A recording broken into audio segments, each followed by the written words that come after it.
ہم چلے کہاں سے کہ دین کے ساتھ اصل مناسبت فلسفے کی نہیں، حکمت کی۔ نمبر 2، حکمت قرآنی کا پہلا اور اہم ترین اور بنیادی مسئلہ معرفت رب کا حصول ہے۔ اس کا نتیجہ شکر خداوندی ہے، اس کا ذریعہ آیات آفاقی، آیات انفسی اور سب سے بڑھ کر آیات قرآنیہ ہیں جو الذکر ہے، جو تذکرہ ہے، جو ذکرہ ہے۔ لیکن اس پہلے مرحلے کو اگر کوئی انسان بفضل ہی تعالی، اللہ کے فضل و کرم سے طے کر لے، اب اس کے سامنے 3 مسئلے ہیں۔ فکر کی مزید پیش رفت، مزید پیش قدمی صحیح رخ پر، اس کے لیے ذکر اور فکر دونوں کا امتزاج لازمی ہے۔ فقر قرآن اختلاط ذکر و فکر۔ الذین یذکرون اللہ قیاما وقعودا وعلی جنوبہم ویتفکرون فی خلق السماوات والارض۔ دوسری شے عمل کا درست رہنا، نہ افراط و تفریط ہو، عدم توازن ہو، نہ انسان نفس سے مغلوب ہو جائے، نہ انسان جذبات کی رو میں اندھا ہو جائے، نہ انسان ماحول سے مرعوب ہو کر متاثر ہو جائے، صحیح رخ پر اس کا عمل۔ نمبر 3، روحانی ترقی، جو اصل حاصل ہے، جو اصل مقصود ہے۔ نمبر 2 چیز کے لیے تعلق مع اللہ ضروری، نمبر 3 کے لیے تقرب الی اللہ ضروری۔ اب غور کیجئے، ان تینوں چیزوں کا بڑا گہرا تعلق ہے نماز کے ساتھ۔ ان تینوں کے لیے ستون کی حیثیت نماز کو ہے۔ لہذا ایمان کے بعد یا معرفت رب کے بعد حکمت دین کا اہم ترین مسئلہ نماز، صلاۃ۔ اس لیے کہ ایک طرف یہ انسان کو اللہ کے ساتھ ایک گہرے تعلق کا ذریعہ فراہم کرتی ہے۔ اپنے تمام مصروفیات میں سے، ان مشغولیتوں میں جن میں گم ہونے کا خدشہ ہوتا ہے، نکلو۔ 24 گھنٹے کے معمولات میں سے کم 5 مرتبہ تو لازماً نکلو اور اپنے آپ کو ذرا، اپنے حواس کو بھی، اپنی باطنی کیفیات کو بھی ذرا تازہ کرو۔ اگر کوئی گندگی، نجاست، کسی طرح کی ناپاکی کا کوئی معاملہ ہے، طہارت حاصل کرو۔ طہارت سے تمہارے اندر روح کو بھی بالیدگی ہوگی، تمہارے حواس بھی تازہ ہوں گے، تم گویا کہ بحیثیت کل تمہاری ہستی چاق و چوبند ہو جائے گی۔ وہ کسل، وہ سستیاں، وہ جو ایک کثافتیں ہوتی ہیں، ان سب سے نجات حاصل کرو۔ اور اب اپنے رب کے حضور میں کھڑے ہو جاؤ، اس کے ساتھ اپنا عہد بھی تازہ کرو، اس کی اہم صفات کو بھی اپنے ذہن میں پھر مستحضر کرو۔ یہی وجہ ہے، دیکھیے میں نے جو آیات آپ کو شروع میں سنائی تھی، سورہ لقمان کی 2 آیتیں، پہلی آیت میں اس کا ترجمہ کر چکا، دوسری آیت وَلَقَدْ وَإِذْ قَالَ لُقْمَانُ لِابْنِهِ وَهُوَ يَعِظُهُ يَا بُنَيَّ لَا تُشْرِكْ بِاللَّهِ إِنَّ الشِّرْكَ لَظُلْمٌ عَظِيمٌ۔ اس کے بعد درمیان میں کچھ مضمون آ کر پھر وہ آیہ مبارکہ آئی، یا بنی اقیم الصلاۃ وامر بالمعروف وانہی عن المنکر واصبر علی ما اصابک۔ گویا کہ اہم ترین چیز، بنیادی ترین چیز، اللہ کو محض پہچان لینا کافی نہیں ہے، یاد رکھنا ضروری ہے۔ اللہ یاد رہے گا تو فکر صحیح آگے بڑھے گا، اللہ یاد رہے گا اور اس کے ساتھ ایک گہرا تعلق جو ہے برقرار رہے گا تو عمل درست رہے گا۔ بالکل یہی بات سورہ طٰہٰ میں جو پہلی وحی حضرت موسیٰ علیہ السلام پر ہوئی، اور پہلا مخاطبہ ہے، چونکہ حضرت موسیٰ کو یہ انبیاء کرام کے مقدس گروہ میں ایک امتیازی حیثیت حاصل ہے کہ ان سے براہ راست گفتگو ہوئی ہے، اگرچہ صرف ایک پردہ تھا، اوٹ من ورائے حجاب گفتگو ہوئی ہے، لیکن یہ کہ کوئی فرشتے کا درمیانی جو ہے وہ لنک نہیں تھا، براہ راست اللہ تعالیٰ نے حضرت موسیٰ علیہ السلام سے کلام فرمایا۔ کلم اللہ موسیٰ تکلیما، موسیٰ سے تو اللہ نے کلام فرمایا جیسے کہ کلام کیا جاتا ہے۔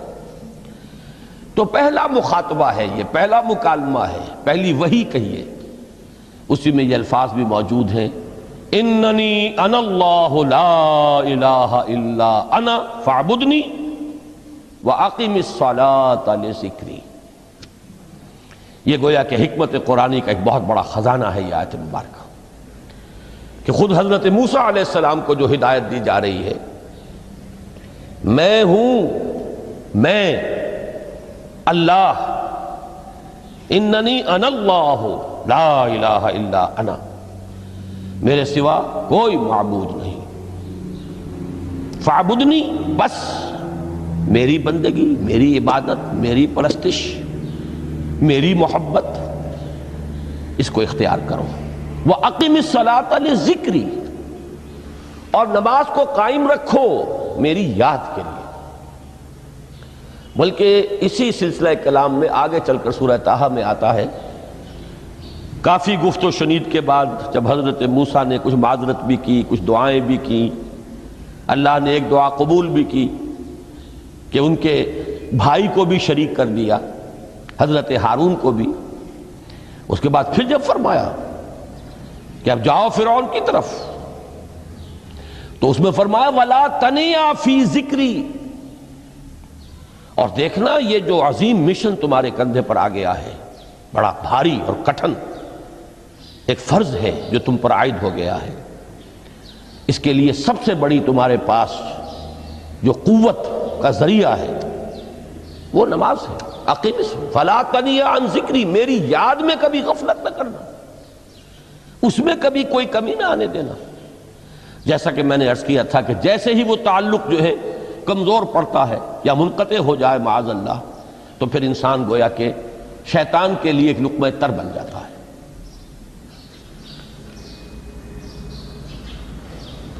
اب آپ غور کیجئے، تیسری شے تقرب الی اللہ، اس کے حوالے سے بھی جو فرائض اور نوافل کی بات ہے اس کو اس وقت ذہن سے نکال کر یہ سمجھیے کہ اس میں نماز کا کیا مقام ہے، اس لیے کہ نماز فرض بھی ہے، نماز نفل بھی ہے، وہ تو ان دونوں میں شریک ہو جائے گی۔ اب اس کو لفظ صلاۃ کے حوالے سے آپ ان دونوں چیزوں کو سمجھیے۔ صاد لام واو یا یہ چونکہ حروف علت ایک دوسرے سے بدلتے رہتے ہیں، یہ جو مادہ ہے اس کی جو خالص لغوی اصل ہے، جو خالص عربی زبان میں اس کا بنیادی مفہوم ہے، وہ آگ جلانا یا آگ تاپنا یا آگ سینکنا، حرارت حاصل کرنا۔ لہذا بار بار آتا ہے جہنم کے ذکر میں، اسلوہا، اب جلو اس میں، تاپو اس کو، یہ سینکے گی تمہیں۔ بلکہ تفتلون کا لفظ آیا ہے حضرت موسیٰ کے کلام میں، جب وہ گئے تھے کوہ طور پر، جب پہنچ گئے تو تھے آگ تک کی تلاش میں، لعلکم تفتلون، تو اپنے اہل خانہ سے یہی کہا تھا کہ مجھے کہیں وہ روشنی نظر آ رہی ہے، غالباً کوئی وہاں سے آگ مل سکے گی، ورنہ یہ کہ کوئی رہنمائی کو رستہ مجھے مل سکے گا، میں وہ آگ لے آؤں گا، کوئی چنگاری وہاں سے لے آؤں، لعلکم تفتلون، تاکہ تم، اب یہ اصطلاح در حقیقت باب افتعال ہے، اور یہ تے یہاں پر توئے کی شکل اختیار کر گئی، تا نے توبن کی صورت اختیار کی صاد کی وجہ سے۔ بہرحال اس کا سب سے بنیادی مفہوم جو ہے وہ ہے تاپنا، سکائی حاصل کرنا، حرارت۔ اس کے حوالے سے سمجھ لیجئے کہ سب سے بنیادی تعلق اس کا جو ہے وہ روح کے ساتھ ہے۔ روح میں محبت خداوندی کی آگ اگر ٹھنڈی پڑ گئی ہو، اگر محبت خداوندی کی حرارت میں کمی ہو رہی ہو، تو اس کو اثر نو، جس کو کہ میں آج سوچ رہا تھا تو ایک لفظ ذہن میں آیا کہ جیسے بیٹری اس کو ریچارج کیا جاتا ہے، اسی طریقے سے روح کے اندر محبت خداوندی کی اس حرارت کو اثر نو تازہ کرنا، یہ ہے در حقیقت نماز کا اصل مقصد۔ اس لیے کہ اس لفظ کا بنیادی مفہوم، اصل لغوی مفہوم تو یہ۔ اگرچہ اس کا سب سے زیادہ کثرت سے جو استعمال ہوتا ہے اور لفظ صلاۃ جس سے در حقیقت جس تصور پر مبنی ہے وہ ہے اقدام، کسی کی طرف متوجہ ہونا اور پھر دعا۔ صلاۃ کا سب سے قریبی مفہوم لفظی جب بیان کیا جائے گا اس سے مراد، اس کے معنی، تو دعا اس میں اہم ترین ہے۔ کسی کی طرف توجہ کرنا، مناجات کرنا، گفتگو کرنا، مخاطبہ، مکالمہ، دعا، یہ در حقیقت صلاۃ کا سب سے بڑا اصطلاحی مفہوم ہے۔ لیکن جو اس کا مادہ ہے صاد لام واو یا صاد لام یا، اس کا اصل مفہوم جو ہے وہ تاپنا، حرارت حاصل کرنا۔ تو ان دونوں کے حوالے سے عرض کر رہا ہوں، وہ تاپنا اور حرارت حاصل کرنا وہ ہے روح کے اعتبار سے۔ وہ جو کہا اقبال نے کہ بجھی عشق کی آگ اندھیر ہے، مسلمان نہیں راہ کا ڈھیر۔ یہ عشق کی آگ جب بجھ جاتی ہے، در حقیقت یہی تو انسان کی روحانی موت ہے۔ جب یہ نہ رہے تو چاہے منطق میں بہت انسان ماہر ہو۔ مجھے اقبال کا ایک شعر یاد آیا ہے تقابل کرتے ہوئے، ایک انسان محکوم اور ایک انسان حر، آزاد انسان، ان کی نفسیات میں جو بنیادی فرق علامہ اقبال نے مختلف مواقع پر بیان کیے ہیں۔ محکوم ہے بیگانہ اخلاص و مروت، ہر چند کے منطق کی دلیلوں میں ہے چالاک۔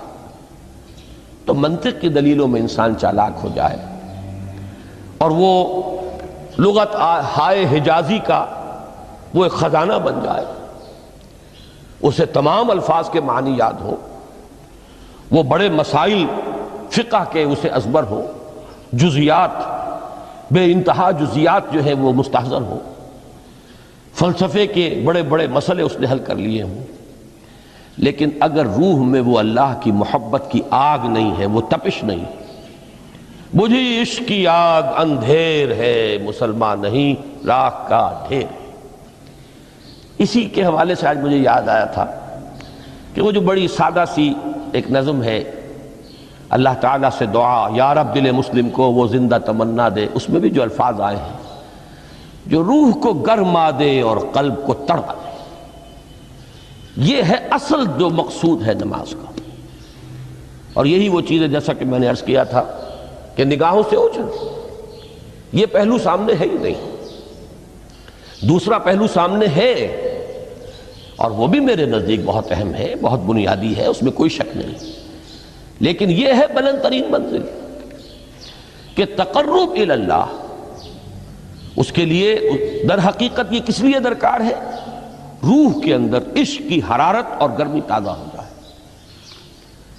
بسا اوقات یہ اندر دب جاتی ہے، جیسے انگارہ ہوتا ہے آگ کا، اس کے اوپر خاک اور راکھ آ جاتی ہے، اندر کچھ ہوتی ہے، آگ دبی ہوئی سمجھ آگ بجھی ہوئی نہ جان، اس دبی ہوئی آگ کو پھر ایک شعلہ بنانا، پھر اس کے اندر ایک حیات تازہ پیدا کرنا، یہ ہے نماز کا اہم ترین اور بلند ترین مقصد۔